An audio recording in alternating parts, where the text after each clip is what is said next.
In today's episode, we learn some real business, life, and investing gems from somebody who's investing in mobile home parks and turning them into thriving communities. So my co-founder, he actually left the company. The business isn't for me. I want to work on another business model. Our business model is not for everyone. We're general partners, which effectively means that we don't get paid until years down the line. Welcome back to another episode of The Freedom Blueprint. I'm Adrienne Green, and here we help real estate entrepreneurs escape the grind with private lending and virtual assistants. And today I have with me Leo Young with Cornell Communities. Thanks for joining me, Leo. Thanks for having me, Adrienne. Very excited to be here. I know we have so much to talk about that is really going to benefit people. Before the call, guys, we were talking about lessons learned from Tesla. We were talking about community building. And of course, his topic is this manufactured housing communities, which is something we haven't talked about yet on the podcast. So I'm excited for all of that. And yet, as we get started, Leo, for people who don't know you yet, can you give us a quick snapshot of your real estate business? Sure. So I'm the founder and managing partner of Cornell Communities. We are an owner and operator of manufactured housing communities across the U.S. And basically, we have two goals. One is to improve and offer affordable housing to the community and improve the way that folks live.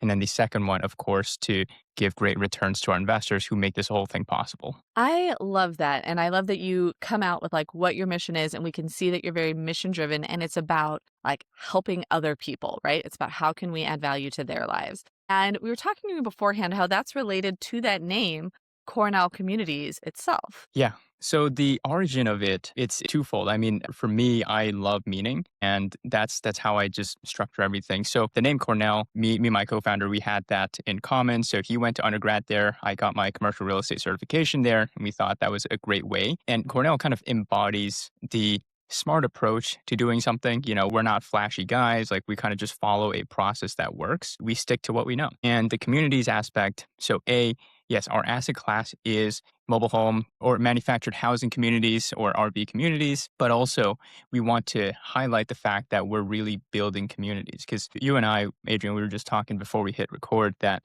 there's a lot of people they like to make money. I mean, that is the base level, it's how we survive, how we get everything we want. But I think it's also more important to see the bigger picture. Why are you doing what you do? Why are you not in the medical field? Why are you not doing this and that? And it's the meaning. And, for us, we're building communities. For us, we talk to the residents, we see what their lives are like, and we figure out how to actually improve it. We budget for these improvements to actually improve the property and meaningfully change their lives. I love that. And I have seen across the board with investors who are succeeding in the residential space, whether that's these manufactured housing communities, whether it's, multifamily apartment building, that when they focus on the residents, and exactly like you said, I've had these conversations with other investors, what do the residents need? That translates to greater returns for the investors as well. Definitely. I think that really comes down to, philosophy. What are you doing with your time here on Earth? And, some people, they see money as the end goal. But, for me, it's more like a means to an end. It's kind of like a progress marker because, money is a, universal store of value, right? So it's hey, I brought enough value to the world and, I obviously made enough people happy and made enough people money that I got a portion of it. So that's more so how I see it. But I don't think that's the case with everyone. I mean, I think it's something that I learned from my time at Tesla. We were talking right before this. I mean, I'm a very mission-driven person. I love to just learn the deeper meaning behind things and hey, if I'm going to bust my tail, if I'm going to build out a team, we better be working on something good. Right. And we better be helping other people. That's one of my big things is whatever we're doing it to make someone else's life better. Exactly. Well, since you mentioned Tesla there, and it was something we, wanted to talk about, we'll go from the very philosophical, mission-driven part. Let's take a big turn here, because what we often do talk about on this call is both pieces, the mission piece, the mindset piece, and then also the logistics, right? How do we run a solid real estate business? How do we get from just being a solopreneur where we're trading hours for dollars? We've gone from working for someone else, you went from working to Tesla, right? We move to the solopreneur box in the cash flow quadrant, but then we've got to get to that business owner. And so let's talk about some of these things you learned from Tesla that you implement within Cornell Communities. Wow, I love it. I think my biggest takeaway from Tesla is just the spirit of humanity. I mean, not to bring it up, but I think you as a leader, you embody such an important role to your team, to your organization, whatever that you're building. Like you're the lifeblood.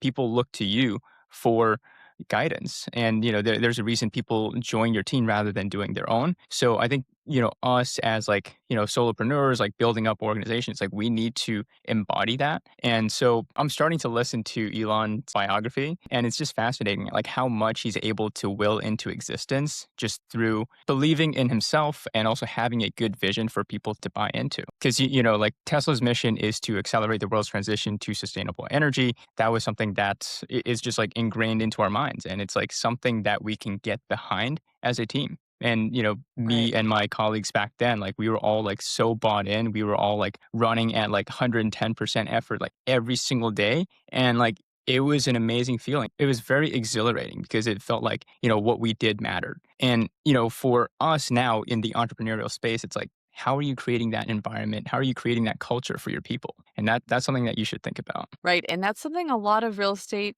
entrepreneurs need to hear because, a lot of people out there, if you're an investor, if you're an agent, if you're a broker, you probably haven't been given a whole lot of training or education about leadership unless you took it on your own to do some personal development in that realm. And so you often have gone from being that hands-on, DIY investor, agent, or whatever yourself. It's different. It's different to lead other people. And so I think what you're sharing here, Leo, is really what people need to hear as they step into that leadership role. Yeah, and I will add, Adrian, that yes, for us, like the real estate entrepreneurs, like we've found a way to make money within real estate, whether it's being an agent, a house flipper, or something. That is a way to make money. But for the people to quote unquote advance, you have to bring more people on. You have to build a business, and the skill of building a business, it's not something that just automatically occurs if you're good at flipping houses. Like you have to learn this separate Right. skill. You have to put in the right systems. You have to put in the right people, measure them the right way. And there's so much that goes into it.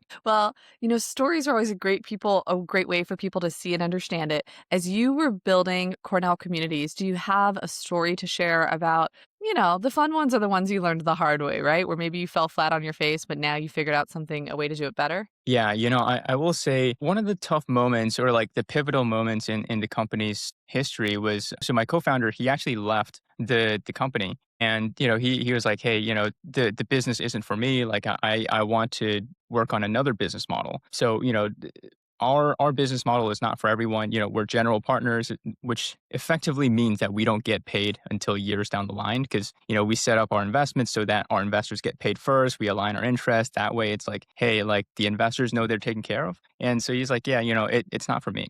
So before then, it was all built on hustle. It was like two guys who really believed in something and like they're able to will a lot of things into existence. But then after he left, it was like crash course into building systems, putting people in place. Cause I'm like, well, I can't do what two of us did back Right. then. So I need to bring on people. So like, who do I bring on? What systems do I put in? And I think putting my ego aside and just reaching out to people and like asking for help. I think that was huge. And then Right. learning step by step how to do it.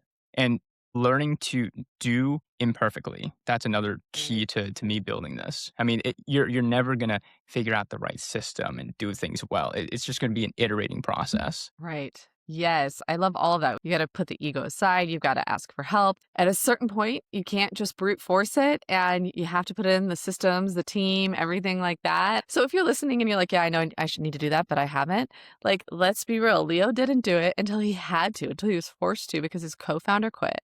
I know for me, what was transformational in building systems in like my various businesses is when I had 3 kids and it was like, well, there's just not going to be enough hours in the day to do all the things. And so that forced me to build out the systems and build the team and, bring on virtual assistants and things like that. So yeah, often those are those low points where we feel like we just can't do it all that lead to us innovating, I would say. Yeah, I mean, necessity is the mother of innovation, right? And I think the beauty of entrepreneurship and kind of the reward is the journey. I think people are like, hey, I want to have like some nice flashy car or whatever. No, I think the reward is who you become along the way, the skills that you build and like your team that you build. So I think you're right. Like right now, we're in such a good time in history to build enterprises. I mean, with two main things, right? Virtual assistants, like we can offshore a lot of tasks. Like thanks to COVID, like we don't need to just be in an office to just, I don't know, talk at the water cooler. Like we can actually offload certain tasks to people. Like we don't feel the artificial need to go into an office,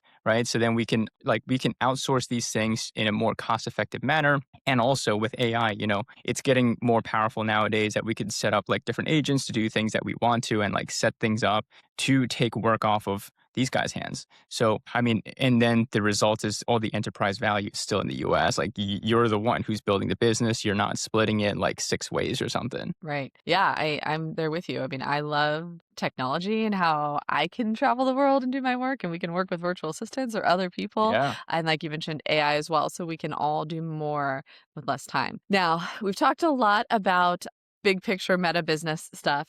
Like I said before, Leo, you're the first person to come in the manufactured housing space. Now, I know the first challenge I always think of with it is just that neighborhoods often, the NIMBY idea, right? That like communities or cities, let's say cities are often like not in my backyard. They don't want more manufactured housing.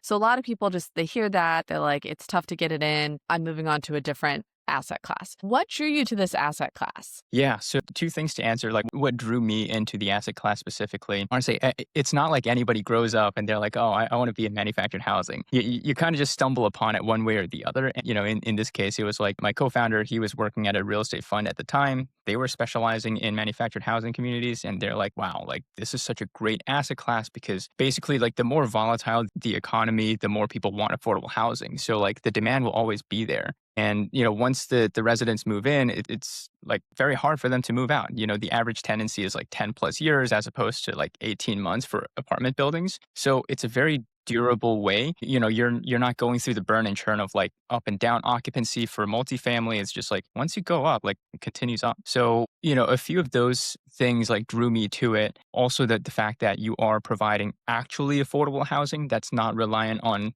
government subsidies. So that means a lot to me because then like, I mean, nowadays, like everything's so expensive in the US. I'm sure that in your time here is like, what's going on, right? So that's what drew me to the space is that like we can provide and improve affordable housing for people. Also, like structurally, it's a great investment for investors. So that made a lot of sense. So it sounds like, Leo, you kind of had specialized information maybe or knowledge in this that other people don't because your co-founder worked for this fund that was doing it. And then it also is a good fit for your underlying mission and values. Now, for our listeners who are like, what is manufactured housing? Can you give a quick summary of what that looks like and what you're investing in? Definitely. I wish I had my virtual background because I could just point to it and be like, hey, this is what it is. But effectively, it's a property that's zoned specifically for this usage. So there can be anywhere between call it 30 and 300 units. Basically, you bring in manufactured homes and you plop it on site. The kind of the nickname, mobile home parks kind of implies that it's mobile, but it's really not. So they build these homes in factories, they put it in, they put it on concrete pads, they have skirting kits, and once it's in, it's in. So it's not easy to move. And our role in this is that we own the property underneath. We provide utilities, we provide common area maintenance, and we make improvements such as road repairs, connect their utilities. One big thing is utilities like private water, private sewer, because these communities, they're typically 50 to 70 years old or more. Because back when you were saying earlier about NIMBYism, yeah, I mean, there's virtually no projects being approved right now because nobody wants these things. However, they existed before the HUD code came in. Basically, municipalities have to grandfather and just allow it to continue existing. So what we do is we buy these old communities and we sort of revitalize them. So we make the necessary improvements, we connect them to municipal water, sewer, and that's how we're able to keep continuing offering that affordable housing. If you're a real estate entrepreneur trying to scale while doing everything yourself, there's a better way. The Time and Freedom Starter Pack gives you the exact first steps to reclaim hours each week with real support, including what to hand off, where to start, and simple tools you can put into place right away. Download it for free at adriennegreen.com/starter pack. Now let's get back to the episode. So you're owning the ground underneath, and then are the residents typically owning the actual like mobile home themselves, or are they renting it from someone else? What do you find is tends to be the case there? Most of the case, yes. So the residents own their own home and they take care of it. It's kind of a win-win for them because they get to build equity in something that they'll own one day, and then when they go off and sell it, they'll cash in on the equity, and also hundreds of thousands of dollars that we're putting into the property makes the community more desirable, hence also increases their value. And for us, we're not having to do the maintenance, which, when it comes to commercial real estate, it's valued on a function of profitability. So then basically each dollar of extra profit equals like $10 in value. So it's like a great win for our investors too. Right. And they effectively are paying like lot rent, right? For having their mobile home there. That's how it works. Exactly. Well, I think one of the great points you made is how long people stay because they can't just, it's a mobile home only in the sense that it wasn't built on site, right? That it was mobile to get there from the manufacturer. And so people tend to stay there for a long time until they either sell it and move on or move on and rent it out to someone else effectively, right? Exactly. Yep. Yep. So a lot of people, I mean, when you're looking at the affordability aspect of it, it's like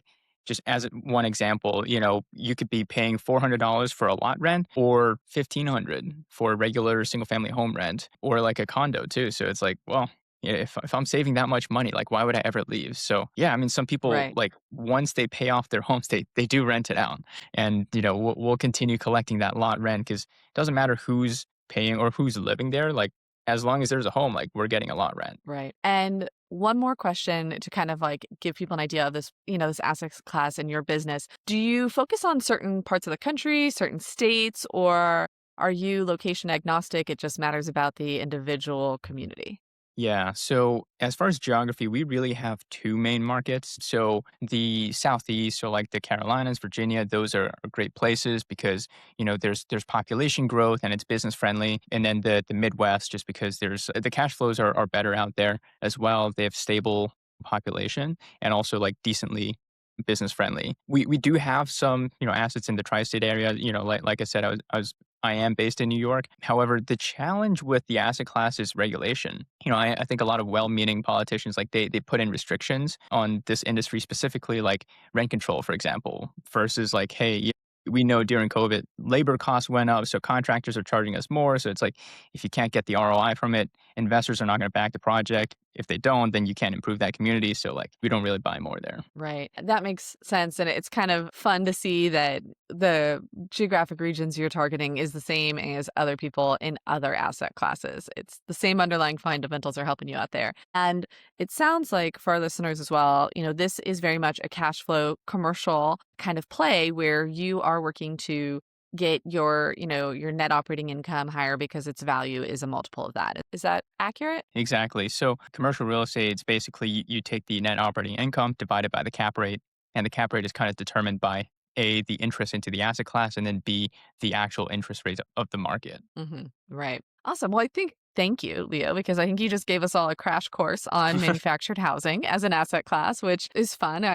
For me, I'm glad to add that and know Mhm, some more about it. Now, I'm curious, a new deal crosses your mhm. plate, right? Something new comes on, a new mobile home park, let's say. What are you looking for that tells you it's a deal worth pursuing? There's a few kind of high level metrics. A, the property has to be big enough because, for us, we have investors participate in the deals, they're passive investors. And as such, we need a property that's big enough so people can A, get involved, and B, we can install our infrastructure. So, back to an earlier point on like building a team, we have a centralized team. We have property managers, asset managers that are doing everything. So there needs to be enough revenue to justify like their existence almost. Because if it's too small, it just doesn't make sense. So we generally go between 30 and 200 units. We prefer public utilities, because utility kind of usage is very important to the residents. And if you need to make that replacement, then you have to budget for it. And if you budget for it, that also hurts the returns a little bit. So we generally like the public utilities more. As far as other metrics, it's more so like where is the property financially today? Where can it be later on? Some are hmm very like just mom and pop, just like individuals owning it over the years. They're afraid to raise the rent, and you have like $200 lot rent, whereas like everyone else is renting for like I don't know 13, 1,400 in the city. You're like, all right, well, there's some room to normalize it, bring it up, and still be compelling in the marketplace. So I think the value add opportunity you have to watch out Mhm. for. The one thing people get wrong as well is the infill capability. So your ability to bring in new units to what you Okay. said earlier with NIMBYism, some municipalities make it very difficult to bring in new units. They're not supposed to completely restrict it, but they can make your lives very difficult because they just don't want more of these. And the reason being the math doesn't add up for them. It costs around 7 to 8,000 to service one family living in a mobile home compared to around $1,000 in tax revenue. So the municipality is Mm. losing money every family that it allows in. That is very interesting. I always thought they didn't want it just because of like a stigma or, that mobile home parks aren't cool, right? Well, that too. That too. They think it hurts the residential values because residential real estate is valued as a comparable, right? Like how much did your neighbor sell for? So they're like, oh, that's going to drag everyone down. So that's one way. But another is like the strain on their budget. I mean, usually like budgets for small towns, they're like quite thin. So they're like, well, we can't support this. I have a family member who lives in a mobile home park, and everything you're saying about the low lot rent and everything, like, it's true, and it lets this person live a better life in other ways because their housing cost is so low. So I think that's important. And then the other Yeah. piece, thinking of the community, like let's say the city or the municipal aspect, that's a challenge because on the one hand, like you're saying, in terms of the income they're getting from the property itself, that's not going to cover their cost of servicing that family. And yet so many communities need affordable housing for the service workers, right? Like they're having issues where there's not, like, I mean, post COVID, right? Not enough wait staff in the restaurants or things like that because people can't afford to live in certain areas. And so I could see where overall, I don't know. I've never loved how Yeah. municipalities are so hardcore against these mobile home parks personally. Yeah, and you'll see it more often in like call it secondary markets, closer like let's say, a more established one like the West Coast California.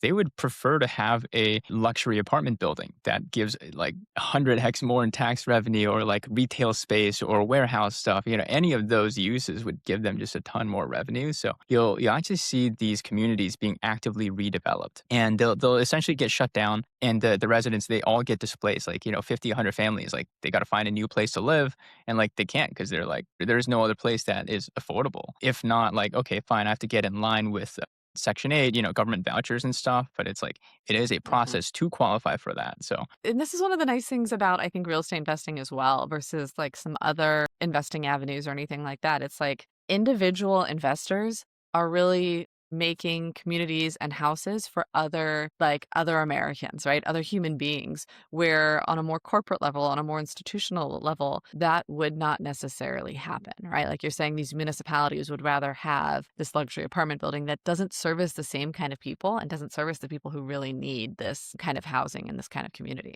yeah, and just something that I learned just talking to a lot of investors too is yeah, I mean absolutely the impact of your investment means a lot because money like what I said earlier is a store of value and to a lot of people with like wealthier people they care about how they allocate their resources and they usually allocate it to things that they care about instead of like I mean hey look if you're investing in open AI great but like what is that doing right as opposed to like hey let me invest in this community of 50 people like I'm offering like 50 families housing and like great we'll happily pay more taxes because that means that cities will let us around for longer so Mhm. the equation just has to work out. And now it sounds like I'd love for you to get into this more. Are you syndicating these communities as you develop them then? Yeah. So syndication just means that we have a general partner and a limited partner. Limited partners are typical investors. They're high earners, business owners. They're like cash rich, time poor. They want to spend more time on their business, their family. So then they invest with us. Like 50, 100,000 or more. And we as the general partners, we build a firm to actually find the deals, analyze them, sign on to the loan. We actually execute, make sure the projects are going well. We manage the distributions. So we do everything end to end so they don't have to. And what is the typical length that somebody is invested with you? What do you typically have from when they invest until, I don't know, is the exit that you're doing a cash out refi? Is it the sale of the property? What does that look like? Yeah. So we typically like to hold on for longer. I would say like ballpark is like 5 to 7 years. Our rule of thumb, we want to double your investment within 5 years or less. So we typically do a cash out refi in years 2 or 3 after we've added enough value to the property. We'll have the bank reappraise, give us a bigger loan so the investors get their equity investment back with no taxes. And the long-term holding, it's something that we kind of have to do because of two reasons. One is we do cost segregation studies. We give people a lot of depreciation up front. And, if the asset ever sells, they'll have to give it back. So most people, Hmm. they're like, Leo, please don't sell it because I don't want to pay this back. And then Right. another reason is there's, regulations changing and, it's getting more and more costly to transact in real estate. Just as one example, New Jersey passed a law this past year that it used to be a 1% transfer fee when you sell a property, a commercial property. Now it's 3.5%. So it's Wow. 3.5x the returns, and that eats Wow. directly into the proceeds. And then, you have to figure out the next project to put it in. So, we generally like to just, hey, like, we'll add value, give you your invested capital back. You can grow that snowball, put it into the next deal and so forth. Right. And you get to continue getting the returns at the profit from this Exactly. property even after your initial equity's out. So it's one of like the infinite return model, it sounds Exactly. like. Exactly. Okay. So we want to build people streams of income, give them their money back so they're no money out of pocket, their risk is off the table, and we keep on building that snowball over the time. Love it. Awesome. Well, thank you for explaining all that. It's great for people who are thinking about syndicating, people who are passive investors or thinking about becoming one to see kind of how that process works. You explained it really well. Thank you, Leo. Yeah, I appreciate All it. right. Now, I think now is probably when we're going to have to wrap up. And so I appreciate this, Leo. Thank you so much for sharing everything. If people would like to continue the conversation and learn more about Cornell communities or have a question for you, what's the best way for them to reach out? Sure. So two ways to reach out and learn more. One, if you want to learn more about the asset class, mobile home parks, how we're basically doubling your investment every 5 years for accredited investors, go to our website, cornellcommunities.com, CORNELCOMMUNITIES.com. Or if you have a one-off question, I'm happy to try to be a resource where I can. You can reach out to me on LinkedIn at Leo Young, LEOYOUNG, or on Instagram at Leo Young Real Estate. Perfect. Thank you so much. And listeners, thank you for joining me for another episode of the Freedom Blueprint. If this was helpful for you, if you know somebody who would benefit from hearing Leo's story and his insights shared, please go ahead and send this over to them now, and then join me again next week for another episode of the Freedom Blueprint.